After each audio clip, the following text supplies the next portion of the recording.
আচ্ছা, তোদের পাড়ার ঈশান ছেলেটা কোথায় থাকে রে? ঈশানকে দাদা আমরা তো বাড়িতে তো দেখি, বাড়িতেই থাকে ও।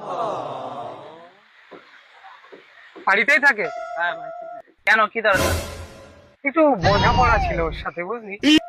কেন খেলাবে নাকি? খেলাতে হলে বলো, ভালোই পারি খেলাতে। চেহারা দেখে মনে হচ্ছে তুই সেটা ভালোই পারবি। হুম, নতুন সরকার যা করবি ভেবে চিন্তা করবি। ওই ওই বল। দাদা যখন বলেছে একবার, বোঝাপড়া পরে হবে, আগে খেলিয়ে নেবো তারপরে কথা। আচ্ছা। ওই দেখো দাদা, মেঘনা চাইলেই জল। এই চল চল চল চল শালা, আজকে আমার হাতটা ভীষণ চুলকাচ্ছে, আজকে একটা रुको হয়ে যাবে। जरा, চল শালা। सबर करो।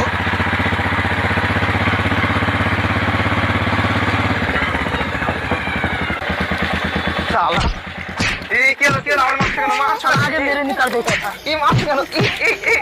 এই মারছো কেন? মারছো কেন? কি হয়েছে? মারছো কেন? মারছো কেন? মারছো কেন? তোর আমার বাবা প্রেমিকারে বিয়ে वो করে अलग ही নিয়েছিল। लेवल का এটা बंदा তো था। আমার কি দোষ? এটা তো আমার আর তোমার জন্মের আগের কথা। ঠিক আছে। এই ছেড়ে দে, মারিস না ওকে।